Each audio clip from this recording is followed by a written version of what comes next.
আমি না তোমার মধ্যে কোনো ইমোশন টেরই পাচ্ছি না। কি অদ্ভুত রুক্ষতা তোমার গলায়। এরকম গলা তোমার আগে কখনো শুনিনি।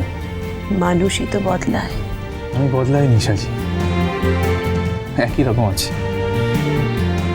এটা তুমি যেদিন বুঝতে পারবে যে আমি একই রকম ছিলাম, একই রকম আছি, তখন তুমি তোমার ব্যবহারে খুব কষ্ট পাবে। যদি কখনো তেমন দিন আসে, তাহলে আমি সেদিন তোমার কাছে আমার অপরাধ স্বীকার করে নেব। অপরাধ স্বীকার করে নেওয়াটা কোনো বড় কথা নয় সাজি। তোমার আমার মধ্যে এরকম কোনো ফর্মালিটি নেই। আমি বলছি তুমি নিজে কষ্ট পাবে। কষ্ট যদি কপালে থাকে তাহলে পাবো। মানুষ তো কত অবস্থাতেই কষ্ট পায়, আমিও না হয় পাবো। যে কষ্টে আছি তার থেকেও বেশি কষ্ট পাবো। তুমি কষ্টে আছো? তাই বললাম বুঝি? না না, যদি বলে থাকি তাহলে ভুল বলেছি। না, আমি আমি তো কোনো কষ্টে নেই। সাজি প্লিজ প্লিজ একবার আমাকে আগের মতো করে ডাকবে। একবার বলো না সৌরভ, যে গলায় তুমি আমাকে আগে ডাকতে, যে গলায় ডাকলে আমি আমার সমস্ত রাগ অভিমান কিচ্ছু ধরে রাখতে পারতাম, আমি ভেসে চলে যেতাম। সেই গলায় একবার ডাকবে আগের মতো প্লিজ। ওটা কি অর্ডার দিয়ে আসে সৌরভ? ওটা ভেতর থেকেই আসে। যখন আসছে না তখন আর আমায় জোর করো না। সাজি, আমি সে কারণটা জানতে চাইছি, মানে কেন তোমার ভিতর থেকে আসছে না।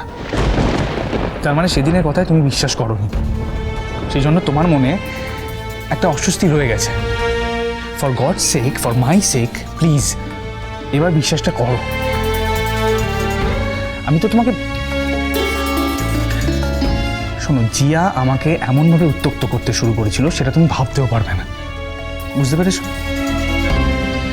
আমি কথাটা তোমাকে বলিনি বা তোমার পরিবারের কাউকে বলিনি এই কারণে যে তোমরা ওকে খুব বেশি শাসন করবে।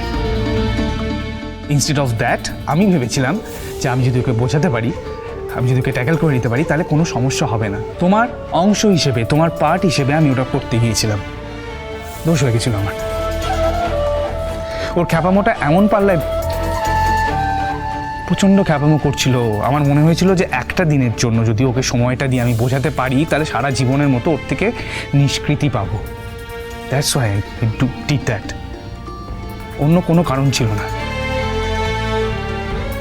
ওর সাংঘাতিক প্ল্যান ছিল সাজি, আমি যদি এটা না করতাম হয়তো আমাদের বিয়েটা ভেঙে দিত। আমি সেটা চাইনি, আমি ভয় পেয়েছিলাম, আমি ভয়ে। প্লিজ, যে আমার ছোট বোন, জিয়া সম্পর্কে একই কথা আমাকে বারবার বলো না।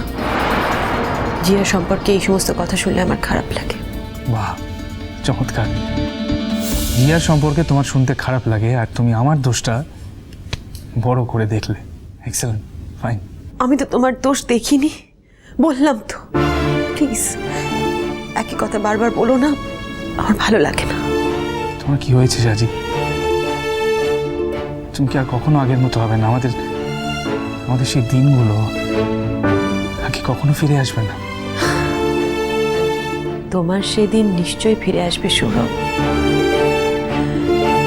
তুমি ভেবো না, দুঃখ করো না। সময় সব কিছু ঠিক করে দেয়, সময় সব কিছু ঠিক করে দেবেও। আমি বলছি, ফোনটা রাখো। বেশ বেশ, ফোন রেখে দিচ্ছি। তুমি যখন বলছো আজকে, আমি আজকে ফোন রেখে দিচ্ছি। কিন্তু কালকে যখন আমাদের বিয়ে হয়ে যাবে তারপর তো আমাদের দুজনের মধ্যে ফোনে কথা বলার প্রয়োজন থাকবে না।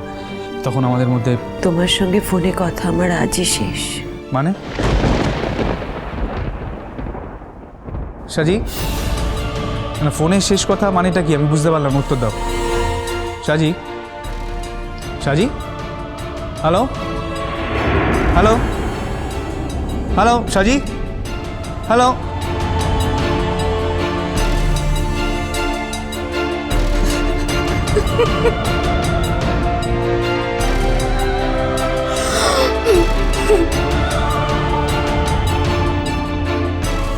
ফোনটা কেটে দিলে সাজি? বেশ, সব প্রশ্ন তোলা রইল আমার কালকের জন্য।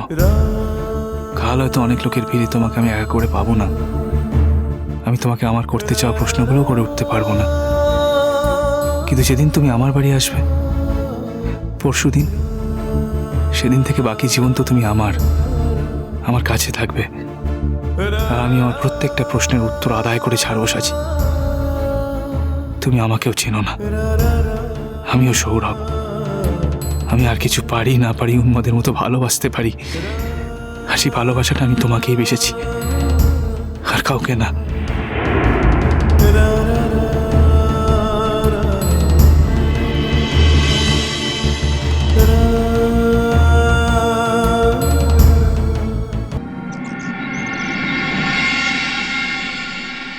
ও সাজিমা, কোথায় গেলে গো মা? তাড়াতাড়ি করে এসো। আর কতক্ষণ হলুদ নিয়ে বসে থাকবো বলো দেখিনি? হ্যাঁ, সেই ছেলের বাড়ির লোকজন কখন হলুদ পাল্টে দিয়েছে।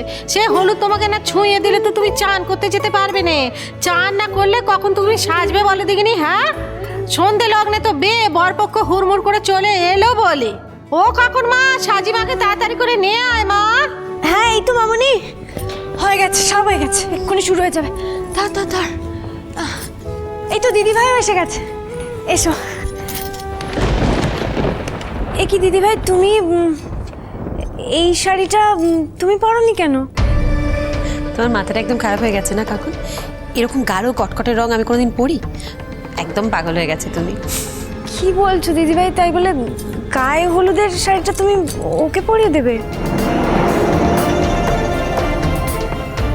ছুটি, তোমার দিদিকে দেখেছো? তোমার দিদি কিন্তু বিয়ের আগের সব কথা ভুলেই গেছে। আচ্ছা, বাড়িতে বড় দিদি ভালো জামা কাপড় পরলে ছোট বোনদের বুঝি পরতে নেই?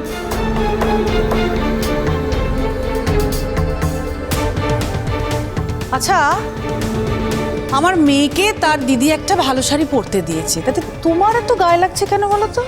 বুঝতে পারছি না। না না কাকিমণি, এই শাড়িটা জিয়া পরেছে বলে আমার গায়ে লাগছে না। এই শাড়িটা দিদি ভাইয়ের গায়ে হলুদের শাড়ি, সেই শাড়িটাও পরেছে, তাই আমি বলছি। এটা তো তোমারও চোখে পড়া উচিত ছিল কাকিমণি। এটা দিদি ভাইয়ের গায়ে হলুদের শাড়ি, এইটাই আজকে দিদি ভাইকে পরে থাকতে হয়। আমি তো দিদি ভাইয়ের ঘরে শাড়িটা রেখেও এসেছিলাম, পই পই করে বলেও এসেছিলাম পরতে, তাও দেখছি এখন দিদি ভাই পরেনি শাড়িটা।